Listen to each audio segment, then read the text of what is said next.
Well, all right, everybody, come on in. But bring the energy because it's time for the Sisaundra Show!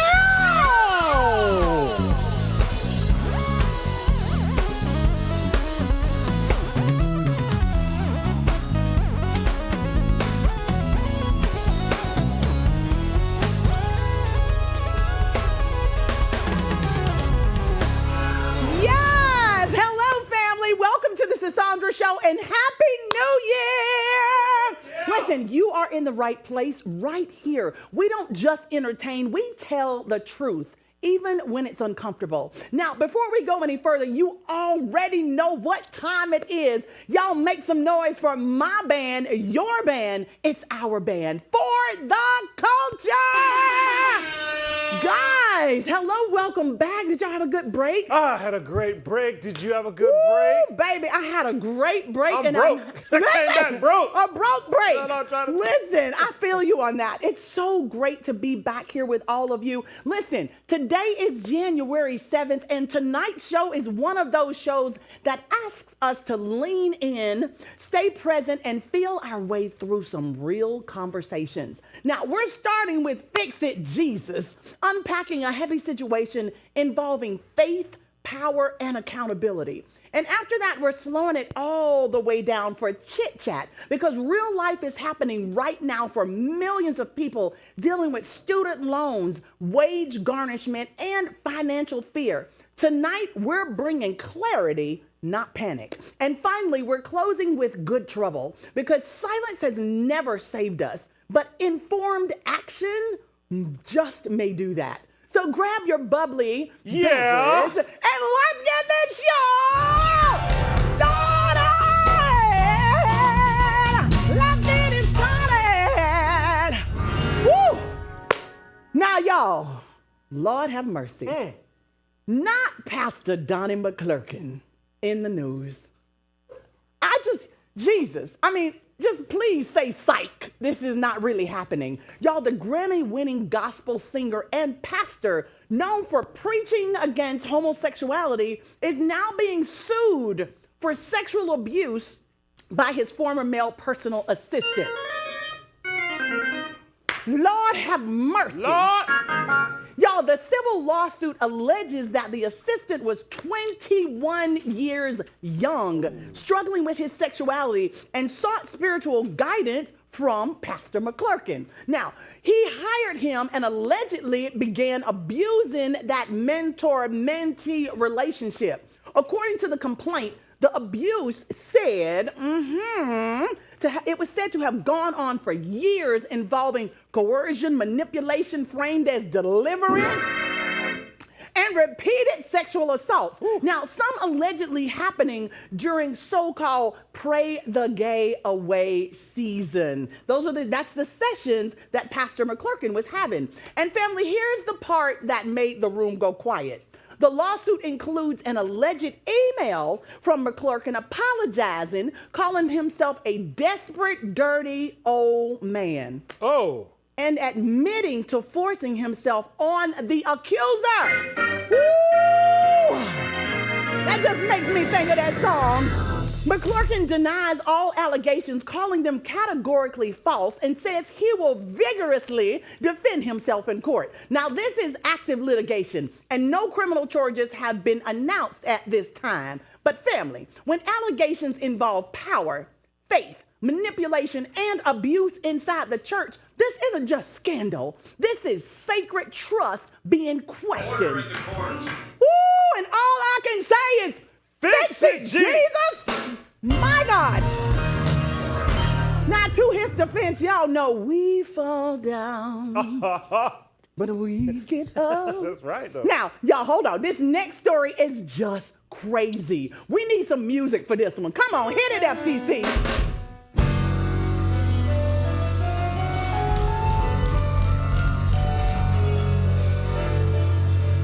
This is the blue news. Oh, yeah.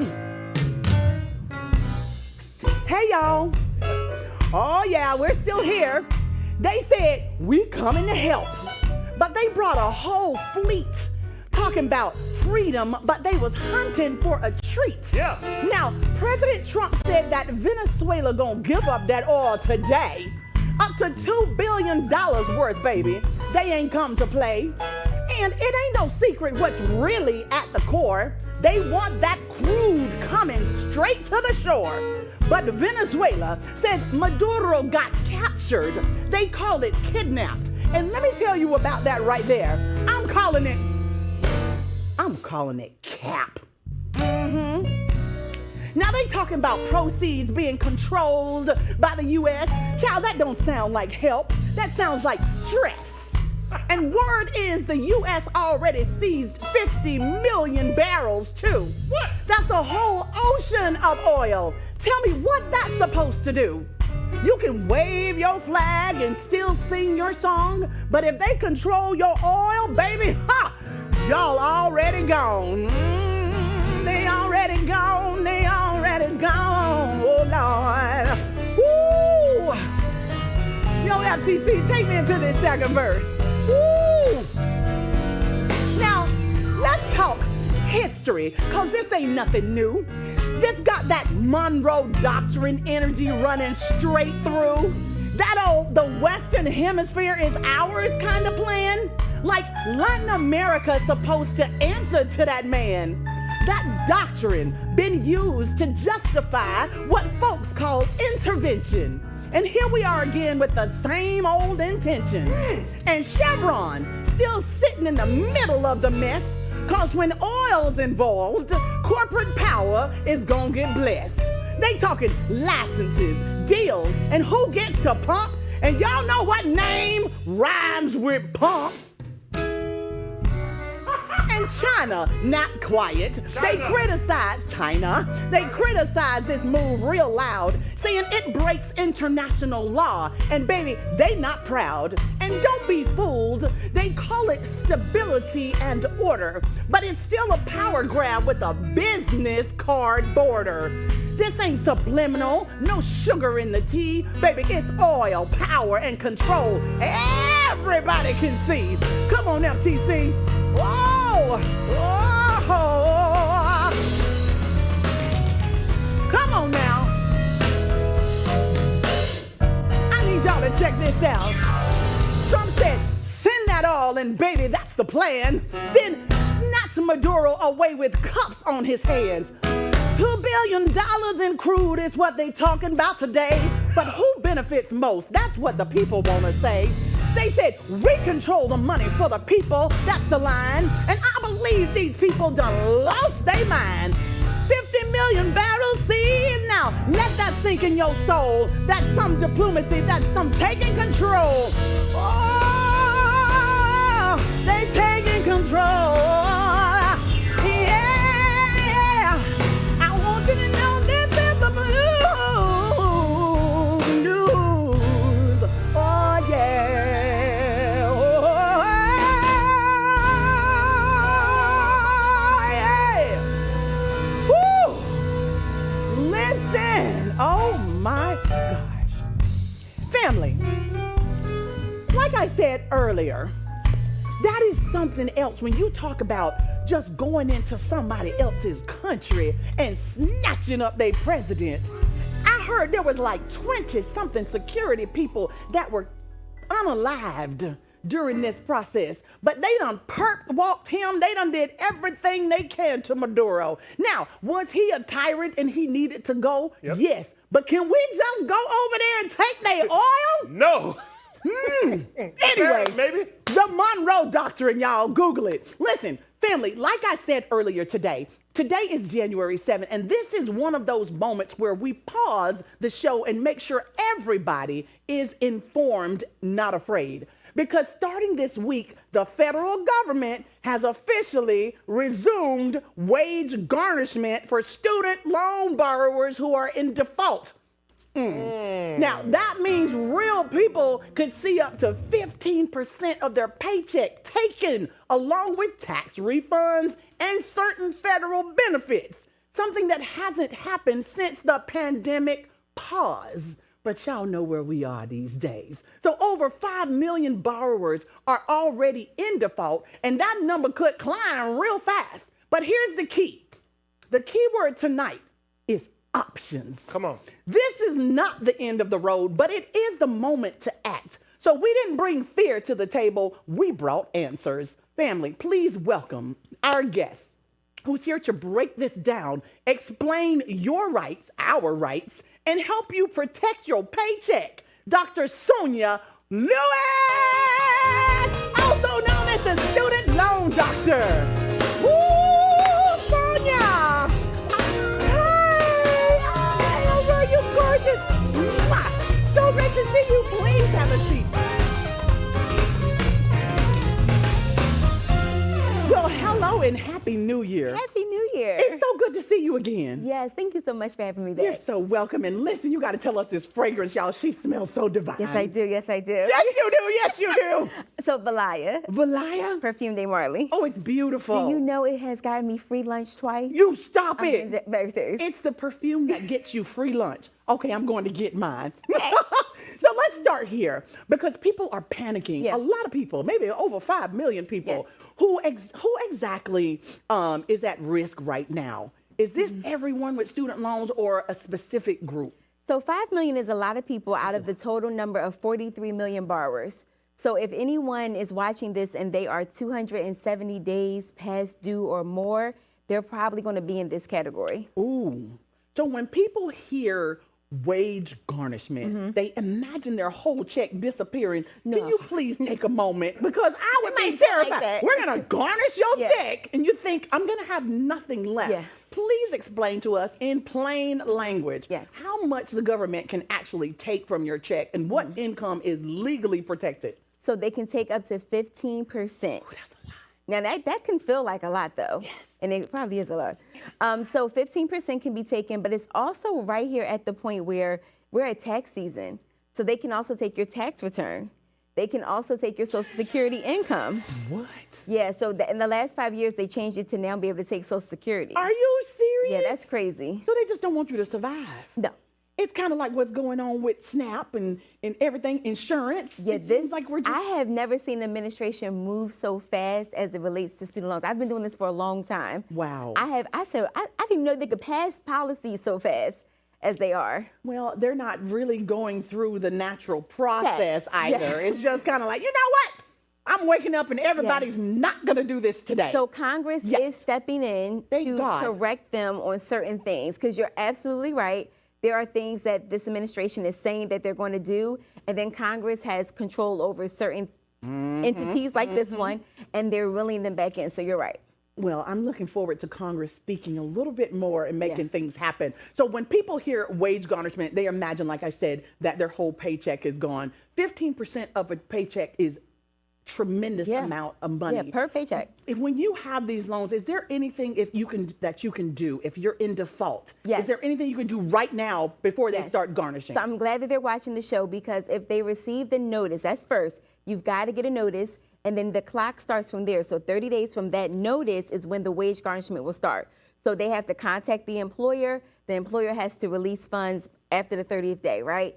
So if they're watching the show, they're going to go to studentaid.gov. They're going to log in. They're going to click View Loans. And then on the dashboard, you can't miss it. It says default. It's in red. So you can't miss it. If it says you're in default, you want to look at the details and see who it's in default with, because that's different for every borrower. Now you have to compose yourself and be ready to make a call. And you have to know the Lord, though. You have to call them, and it's going to probably be an hour or a 2-hour wait. And the most important, it's a wait. So just make sure you've got time. And you want to make sure that before you get on that phone, you want to be able to articulate that you have no money available to make this a payment. Because what's going to happen is... But make sure you don't have no money available. Don't just say you don't have most it. people no. Most people that are in default do not have the discretionary income. Correct. So it's not. I know we're not stretching it here, Right. but here's what I mean.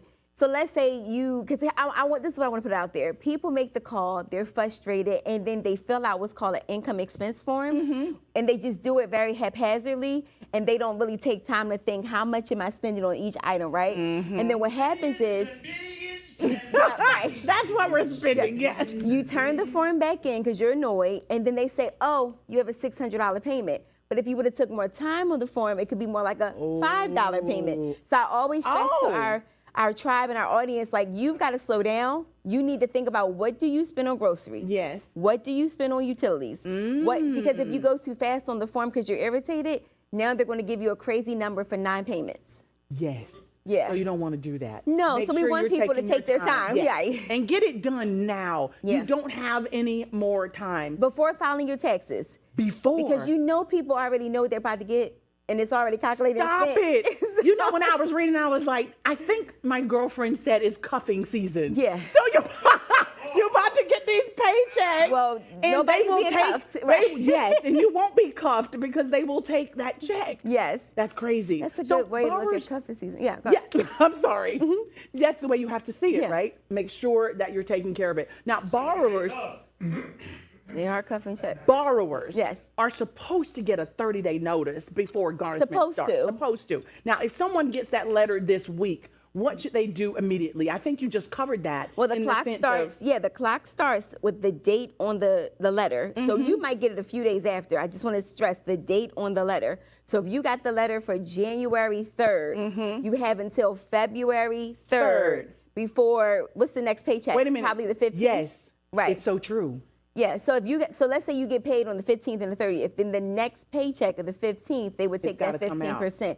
Your HR has to legally let that go. I'm glad that you actually said it's on the date on the letter. Yes. Because you may check your mail a week Yeah. after You know, it people don't gets open their there. It mail, could yeah. say it was written on January 3rd. You got it on the 10th or Yeah. whatever. You still got to make sure you meet that deadline by February 3rd. Now, many borrowers are already struggling with rent, with food and childcare. Yeah. Things are expensive. Life is expensive. Yes. How does someone prove extreme financial hardship? And does that actually work? Yes. So let's say you are in default. You also have another option to request a hearing. And this process could take a little while longer. If you are really in dire straits, like you really don't have income coming in, or you just got involuntary let go in the last 12 months, you can do a hearing so that this process can be avoided altogether. Doesn't take you out of default, it just stops the clock from ticking. Yes. Very good. We got all of that.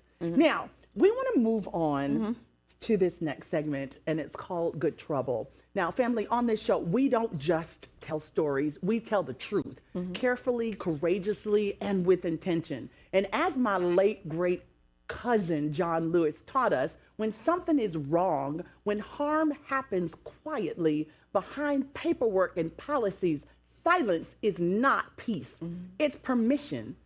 He called it good trouble. I love that. The kind that doesn't shout to be seen, but stands up so others can breathe. Now, tonight, millions of student loan borrowers are standing at that edge, opening letters with shaking hands, stretching paychecks that were already thin, carrying shame for trying to better their lives. So tonight, we're not debating numbers. We're not talking about borrowers. We're standing with them. We asked our guest to speak, not as a politician, not as a lender, but as an advocate, a letter written in the voice of the people who've been holding this quietly for far too long. Family, this is Good Trouble. It's very simple. You see something that is not right,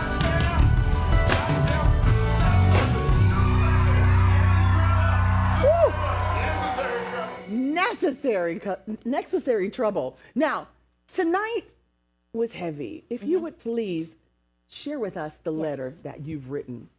Thank you so much. So, all right. Let's make sure I can read my own handwriting. All right. I feel you. All right. So, we did everything they told us to do. We invested in ourselves. We have worked hard. We believe education will help us build a better life. Being in default does not mean that we have failed or that we are broken. Our student loan balance is not the summary of our life, our worth, or our future. We may be scared, but we do not live in fear. We are still in control. We are in control. I love it. I mean, I don't know anybody who doesn't have a student loan. And it's so important, of course, to pay our bills. Times are hard. And even though we may not have the resources, we have to pick up the phone and communicate, right? Yeah. It's so important to just pick up the phone and talk to the bill collectors. Bill collectors at my door. That reminds me so much. They're always going to be there, and avoiding them does nothing for us. Now, family, tonight was so heavy, but it was necessary. We're starting the new year off talking about things that will impact you financially. We talked about faith and accountability. We talked about power and responsibility. We talked about systems that impact real lives long after the headlines fade. And if tonight taught us anything, it's this. Being informed is not rebellion. Asking questions is not disrespect. And protecting yourself is not failure. Whether you're wrestling with faith, navigating finances, or just trying to make it through another week, you are not alone and you are not invisible. As my cousin John Lewis reminded us, when something isn't right, when people are being harmed quietly behind closed doors and fine print, we are called to make good trouble. The kind rooted in truth, the kind grounded in love, the kind that says, I see you and I'm not turning away. So family, take what you learned tonight, share it with someone who needs it, and remember, knowledge is power and community is protection. Whew. Is there anything you would like to share with us before we say goodbye to our friends? Thank you so much for having me. If anyone is watching tonight, I want them to know that they truly are still in time, still in control, and the best thing they can do is advocate and speak up for themselves. Even if they're scared, it is better to speak up before than trying to fix it after. Now, Doctor, where can we love that answer. Now, where can we find you? Okay, so our website is drpleasehelpme.com. Our Instagram is the Student Loan Doctor. And then every Monday, literally every Monday at 8 o'clock EST, we do, 8 p.m., we do a free class. It's 2 hours where I'm just teaching. That's so great. Teaching. Wow. Yes, it's a class you never professor. had. Well, I used to be a professor. I believe it. You have the doctorate degree. So all we do is literally from the Rudy to the Tootie, we talk about what a payment plan is. What is loan forgiveness? We log in together. Do you know that people have not logged in for like 5 years before that class? And people are like glued. And I mean, we're together till like 10 o'clock at night. And thousands are there every Monday. Wow, that's amazing. Yeah. 8 o'clock, Monday nights. 8 o'clock. Nowhere in the world I am. Wherever I am, I have internet, okay? And it's free. It's free. We just want people to show up. We want people to be educated and empowered because this year, this is a different administration. This is not the last administration. I don't know how to say that, you know. You said it well. And so you have to know because ignorance is expensive. Ooh, very. Now tell us this, doctor. Why do you care? So this is my background. Before starting this business, I used to work in higher ed. And I used to work with adults. And I used to teach adults. And I would see my students not have a clue what to do when they left those doors. And then when I went to church, I got my own finances together in a financial literacy program. And the one thing no one ever talked about in any program that I ever took was student loans. Wow. And sometimes when you're looking for the answer, God says you're the answer.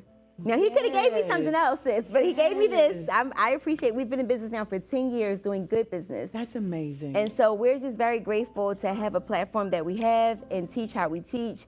I don't know what else I would do in the world but this. So all of these headlines, I'm like, really, Trump, again today? I had a massage, sir. No. That part, it's a very, what a time to be alive. Oh, what a time. For real. Oh my God. And Venezuela, what do you think about what's going on in Venezuela? This is thug action. I mean, I have never, I'm still trying to understand, and I'm very educated. So what I'm trying to understand is this legal? I know we keep saying that out loud, like, and maybe I don't know enough about law. I'm trying to understand the Monroe Doctrine. It's saying that it is kind of. This is what we do. So we're America. We want the people of Venezuela to be well, but it's a lot attached with this oil, you know, and so listen, it's above my pay grade, but I take these things to a higher power. Like yes, we can't live in that. Yes. This right here is Let's just take it Well, higher. I know America needs a lot of resources. Yes. We're in a lot of debt, and the best way to go do it is go take somebody oil, because Venezuela has the largest amount of oil in the world. They are worth trillions of dollars. With that being said, y'all, thank you so much for joining us. We'll be back tomorrow. Until then, God bless you. Thank you, Doctor. Thank you. Woo! All right, now everybody, come on, come on, come on. And just scan that QR code at the bottom of your screen, because we've got so much more exclusive content for you right here only on the Sisaundra Show. We want to thank you so much for coming and hanging out on the beautiful Camarosa set. And we want to thank you so much for hanging with our amazing guests. So, until next time, we'll be right here, ready, waiting on you, only on the Sisaundra Show!